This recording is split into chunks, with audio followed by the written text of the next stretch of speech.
Welcome back. I hope you people are safe. Continuing our discussion on media access control, we have two protocols. One is random access protocol, other one is the controlled access protocol. Yes, in data link layer, we have two sublayers. One is a logic link control sublayer, the other one is media access control sublayer. And in this module, we mainly concentrate on medium access protocols. You can see the multiple access protocols is subdivided into three different categories. One is random access protocol, the controlled access protocols, and the channelization protocols. And this channelization protocols is not in your syllabus, and when we concentrate on the Aloha. Later, CS, you can see CSMA, CSMA CD, and CSMA CA in our later discussions. Coming to random access or contention method, you can see this. What happens here is this random access means there is, you can see this, the first and second scenarios. There is no scheduled time for transmit. There is any station can send data at any time, and also no rule specify which station should send next. Any station can send data at any time, and because of this, there will be a collision, and because of the possibilities of collision is very more in this random access techniques. And coming to the Aloha, you can see here whatever you can see, the any station can send data at any time. We have four different stations: station 1, station 2, station 3, and station 4. Now see, 1.1 indicates the first frame of station 1. 1.2 indicates the second frame of station 1. Similarly, 3.1 indicates the first frame of station 3. Now in this, any station can send data any time.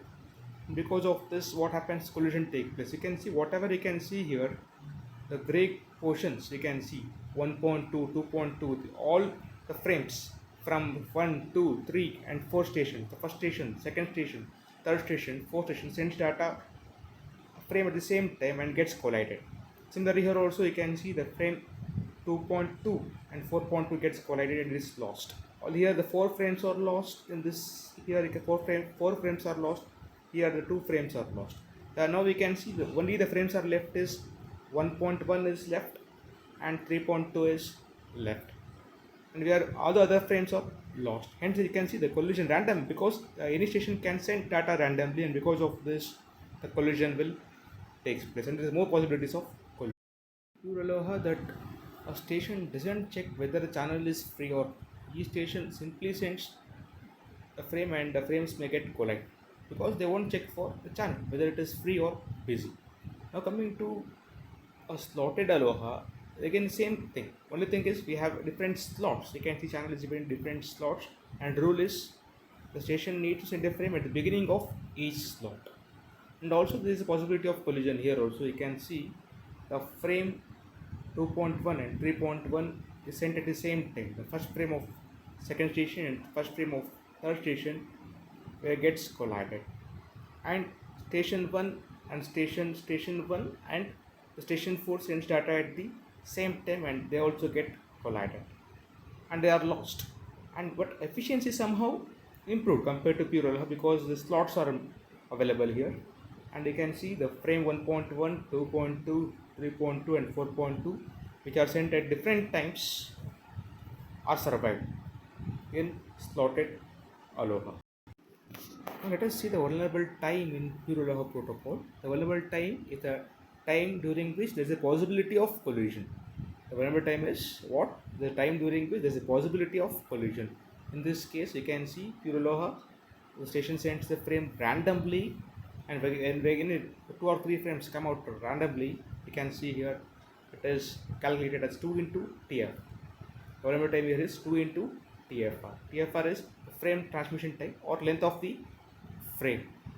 And let us see what is the performance, what is available time in the slotted Aloha protocol.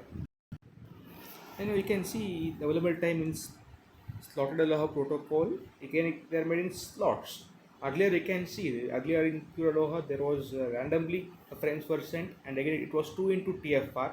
In this you can see it was performance was improved, efficiency was improved compared to the pure aloha. This is the available time of slotted aloha. It is only TFR. Earlier it was 2 into TFR.